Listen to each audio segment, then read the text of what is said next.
So being able to hook this up and wirelessly see what your amp draw is on your compressor or wirelessly see what your watts are is hugely beneficial, especially again if your condenser's downstairs and the evaporator coil and the motor and all that stuff is up in the attic or below the house or something like that. So to be able to just hook this up and leave it there and go do your job and figure out what's going on and then go back and get it without having to crawl into there every time. Excuse my language, almost. Call myself. Does 16 still apply for that? Say again? 16 people on one still apply for that? Yes, sir. Yes, it does.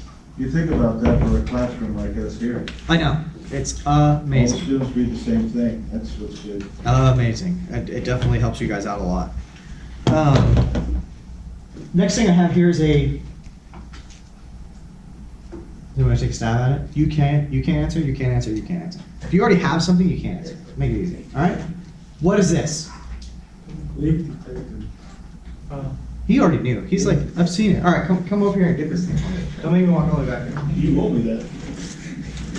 Sometimes you just have to be awake and, it helps out. Thanks, man. Appreciate it. So leak detector. So we have two different kinds of leak detector. First off, one of the things that we did that's different than everybody else is that we made it really durable. I'm not gonna hit your table again, but we made it really durable, really durable. So if you drop it off a roof or off your grandma's house, it'll still work. Okay. Second thing we did is that we made two different kinds. There's a heated diode and an infrared. Do you know the difference between a heated diode? I'm gonna ask your teacher this one. Yeah? Okay. So, a heated diode, do you guys know what a diode is? Diode's a little thing that goes on a circuit board. It heats up and sniffs the refrigerant. And it is probably one of the most accurate ways to test for refrigerant, to smell refrigerant. The other way is to use infrared. So when gas, refrigerant puts off a certain kind of like infrared wavelength, and we can smell that. Testing it in a factory, this is interesting for the teachers. Do you know which one's more accurate between infrared and heated diode in a factory setting? In fact, I would say infrared. You got a guess? Probably infrared also. It's like within 5% of each other. There really is no difference. There's no perceptible difference between the two. So just for you guys, heated diode, infrared, when you go out to the factory, there's no perceptible difference. Some people have their preference. Some people like one or the other. It's just like if you're like an Xbox or PlayStation guy, which I don't know. PlayStation makes some really good stuff, so you won't go to that. I don't keep telling them, new God of War is out and I can't play it because I don't own a PlayStation. I keep telling my wife, I'm like, I think it's time. She's like, you have a PC that's $3,000. Calm down. I'm like, okay, fine. Anyways, so no perceptible difference except for price. So heated diodes, the sensors, you got to replace those like once a year. So usually the price of a heated diode refrigerant detector is usually cheaper. I think ours is like $300. But that diode is like $100 to replace. An infrared leak detector, you do have to replace the infrared sensor in it, but the infrared sensor lasts 5 years. Now, the cost of an infrared leak detector is $450. The cost of a heated diode is $300, but you have to pay $100 a year to replace it. Okay, so if you do the math, the infrared leak detector is usually the better way to go. Just so you know, infrared leak detector saves you money over time. Just do it, okay? Makes your lives easier. Any questions? Yes, sir. How does wind affect either one? So we have a little tiny motor inside of these that suck in air. So we have found that usually we don't have a whole lot of difference. Now, if you're in a typhoon, probably not. If it's 20 mile an hour winds, maybe not. If you're outside next to a condenser and you're in a relatively close to a wall space, you're gonna be okay. Yeah. I've had a lot of guys. The way that we used to, actually, you can answer. What's a alternative method to finding a leak in a system for you guys in the back? Listen to it. What's an alternative method Listen to it. What is it? You listen to it. Fluorescent leak detector. Fluorescent leak detector. That's a good one. Listen to it is good too. I mean, if you can hear it, sure. Not really what I was looking for. Fluorescent leak detector. Okay, one more. Feel for it. Feel for it, sure. I'm talking about like a tool or something you would use to search for it. Ultraviolet, fluorescent, it's the same thing. So what you do is you put a fluorescent dye in the system, and then you use ultraviolet light to find it. Anybody else? He was also referring to ultrasonic. Oh, ultrasonic. Yeah. That's another good one. Yeah, perfect. What is it? I just heard it. Bubbles, something. No, you got it. That's it. Soap and bubbles. Literally, they take just like you guys ever done that with like your bike tire? You like take soap bubbles and you put it, trying to find where the leak is on your soap tire. They do the same thing in the field, trying to find it. There's a lot of guys that's like the only thing they'll do is that. Yeah, sometimes the old-fashioned ways are still good. I met a lot of guys that they swear by it. And I did it for a long time when I was working in the field too. Oh, for me? I think you answered both, right? You came up with both answers. I had a lot of guys that came from doing soap bubbles, and I let them borrow one of these, and then they came back and bought it from me. Yeah. Oh, it's a lot easier. It's a lot easier. The old soap bubbles are still reliable. If you're in the middle of nowhere, you don't have anything, just make up some soapy water. Can't go wrong. Can't go wrong at all. I guess the last thing I'll talk about really today is our combustion analyzer. Now, can anybody guess what a combustion analyzer is used on? Motor. Nope, not a motor. What is it? Draft pressure? Not draft pressure. Close though. Getting there. Actually, yes, kind of. Oh, a furnace. Boom, a furnace. A combustion analyzer is used on a furnace. So let's think about this for a second. Combustion means fire, right? Most of the time. And what is the fire triangle composed of, gentlemen? Heat, oxygen, and. Oxygen Oxygen. and a heat or an ignition source. And what's the third one? Fuel, yes. Keep that in mind now when we talk about this. So what a combustion analyzer, what we're doing is we're looking at the byproduct of the combustion process. So like if we were to stick this in the tailpipe of your car, we would look to see, what's left over after it's burned the fuel. Carbon dioxide, O2, CO2 is carbon dioxide, carbon monoxide, CO, to look to see how efficiently something is burning. So what we do is in a furnace or a water heater actually, is we'll stick this in the fume that goes outside, and we will analyze the byproduct of the stuff that comes out of it. And that'll tell us a couple of different things. One, it'll tell us if there's any excess fuel, if it's not burning efficiently, if it's not burning the system efficiently. If there is too much CO, if there's a bunch of different things you can do to analyze the system and figure out what's going on. I'll let your teachers kind of talk about this. What I'm going to talk about is that what ours does differently than everybody else's is that normally to capture these gases, you have to use water to be able to pull it in here. So normally what you'll see on the bottom of these things is what you call a water trap, where you fill it up with water and you have to use clean water to trap the gases and bring it back to the system. What ours does differently is, again, our engineers are wizards. So they wave their magic wand and they create this thing inside of here that has a hydrocycle pump. I think it's the marketing terminology for it. Really what we can do with this is that we can take the condensable liquid that's in the air and condense it down and use that as water and send it back down the system. So you really don't need a water trap. Okay. The second thing that we do is that there are sensors inside of here that need to be calibrated that are very, very, what's the word I'm looking for here? Finicky, I guess? Sensitive. Say it? Sensitive. Sensitive. Like my ex-wife. So usually, like my ex-wife, you have to replace them about once a year. That's bad. Don't tell her I said that. Can you edit that out? Thank you. So usually you have to replace them about once a year. What Fieldpiece does differently is we actually created a vault sensor technology that locks away these sensors from the ambient air when you're not using it, extending that 1 year life up to 5 years. And we actually warranty them for 4. So if you are in a situation where you buy a combustion analyzer, because it's a very, very expensive piece of equipment, it's like $2,000 basically. Yeah, it's a lot. But we save you time, or we save you money over time because of that price point. It's like $100 to replace these things. So spending $100 every year, spending $100 every 4 years. And every new sensor that you get comes with its own 4-year warranty.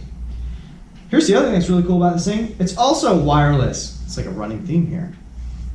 It's like we are creating a wireless ecosystem, like another company that I know that makes cell phones. Anyways, it's also wireless. So again, 2 places at once, being able to show a homeowner what's going on without having to bring them all the way to their furnace and stuff like that. Here's why this thing usually pays for itself though, is that if you can prove to a homeowner, or really if you can prove to like a building owner, you know, hey, your system is not burning efficiently. You know, it is costing you money. Here's the amount of excess gas in your fume that your system is not burning. That's gas that you literally pay for, because we all pay for natural gas in our homes and stuff like that. And you can do the math really easily of how much money they're wasting. So if you can prove to them how much money they're wasting, that's a new equipment install for you, which usually, depending on where you work, is probably a commission for selling that equipment, which probably will pay for it. This thing will probably end up paying for itself within a year. Almost guaranteed, especially if you're making those commissions on new equipment installs and stuff like that, or recommending that kind of stuff. 100%, something to look into, something to think about, especially as you're moving on in your career. Combustion analysis is not something that is required yet, Yes. which is weird because California usually beats everybody to that kind of stuff. But I mean, in some states, it does require it, to the point where you actually need like a physical receipt, which weird. Usually, and then so our system, if you buy the higher end version of it, comes with like a little digital receipt thing, so that it prints out a receipt when you have people. guys, the point here is that this is emissions into our air. You know, California is all about emissions, right? It is coming, and we need to have the tools to show our client and the state this piece of equipment meets the compliance requirements. And unless we've got a combustion analyzer, we're not going to be able to prove it. We're probably going to see 2 things come up really, really quickly. I think in California, something to pay attention to. Emissions, obviously, is one of it for furnaces and stuff like that, which is why combustion analyzer comes in handy. But we're also going to have to eventually prove that a system that we touch, an HVAC system that we touch, is running as efficiently as possible. And the best way to prove that is to have the job link app that you can just download the PDF and print it out. Makes it pretty easy. Hello? That's kind of it for me, guys. Is there any questions? Yes, sir. Job Link app. It has the capability of doing billing for you, doesn't it? Correct. Yes, it does. So there are 3 different levels of the app. The first level is completely free to you guys, and it's everything that I've talked about right now. The app is free for technicians like you. If you start your own company, first of all, let me actually take a side thing. I'm going to bring that up in a second. Congratulations on picking the HVAC field as a career. This is literally the only job field that you can get into where you can start on the ground as a technician, and literally the sky's the limit. From owning your own business, to working for corporate America, to getting a nice corner office somewhere, to moving into sales, to moving into marketing, to being the guy that's 55 years old and working on HVAC systems that knows everything. You can literally almost do anything from the shoes that you're in right now. So congratulations, really. I mean, I've been in a couple of different industries. I started as a Marine, working on high tech equipment like night sites and thermal sites and missile systems and stuff like that. And then I moved to HVAC, and then I moved to RVs, and then I moved to the cannabis industry for a while. And I've been in a lot of places, and this is probably the one industry where I can 100% say that in your shoes, literally the sky's the limit. As long as you just continue to work hard and learn as much as you can, you're really setting yourselves up for success. That being said, if you find yourself where you've been working for 5 years for a company, and you started to build up a really loyal client base, and you decide to go out on your own and start making your own money and being your own boss, Fieldpiece kind of has a couple of things to help those guys out. One is billing, being able to bill people for your time. It's all built into this pro level version of the app, down to the point where I didn't bring it with me today. We have a wireless refrigerant scale. So as you put refrigerant into the system, the app will actually bill for the amount of refrigerant you've put into the system and stuff like that. Another thing it kind of does at the pro level is if you have guys on your team that are new, guys that are just like starting out, just like you, that need more help on the job site, you can actually remote look into their app when they need help, no matter where you're at. So you don't need to go all the way to the job site to see what's going on. You can be like, hey, I can look in and see, oh yeah, your subcooling's low, you probably need to charge the system with refrigerant. Or have you looked to see if there's an airflow issue, stuff like that. You can help these guys out as they need to. So it's another kind of interesting, cool thing that it does. With the invoicing stuff, you can put your own logo on there and a bunch of other really cool stuff. It's a cool niche feature. I usually don't talk about it in schools because it's not really applicable to you guys, but it comes up later, for sure. Well, let's we talk about equipment, because if they're gonna go in business for themselves, they're gonna need a vacuum pump, they're gonna need a recovery machine, they're gonna need all those instruments. 100%. So it all leads toward telling them what they really need to stock on. That's what we're supplying with the school, which is very small.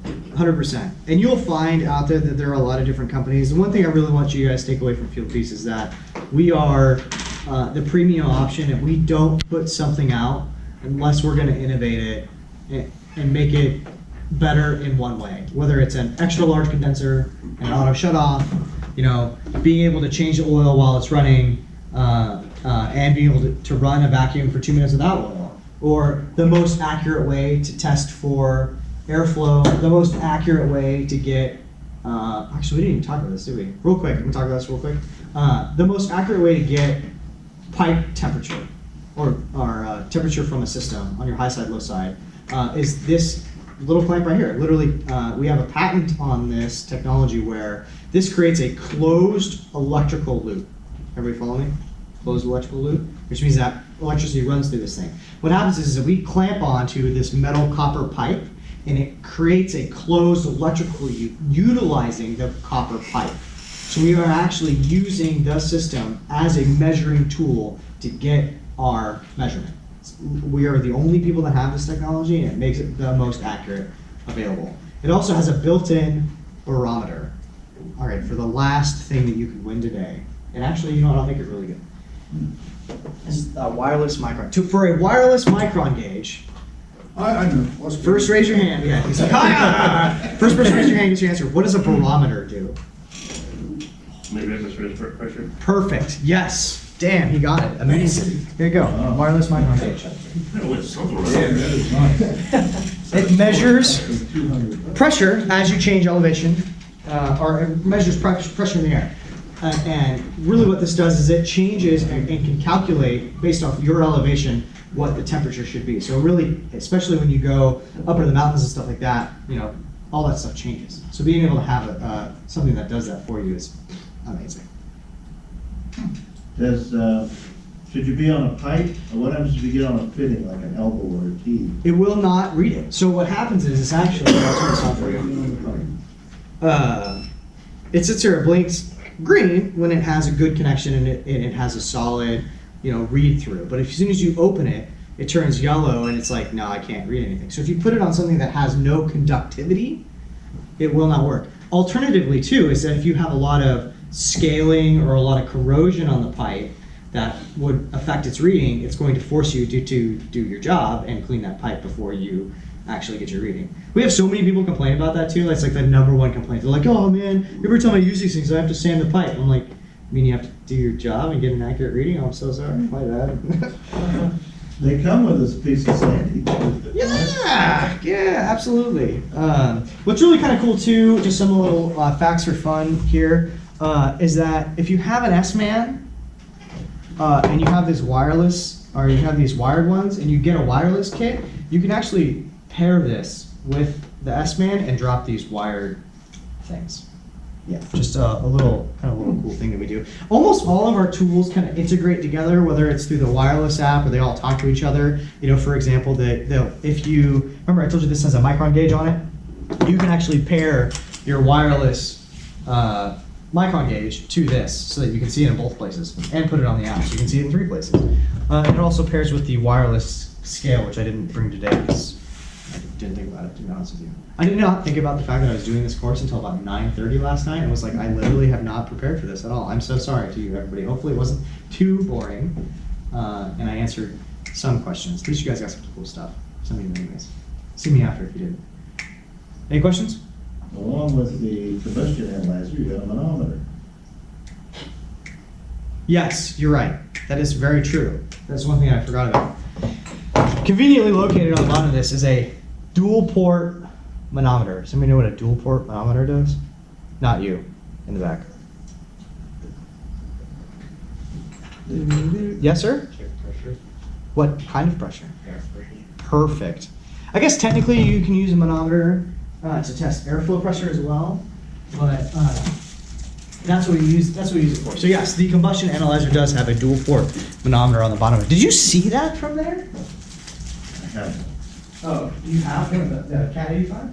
no, I want one of those. Oh, yeah. Manometer. I want one too. I just understand. You do? What are they?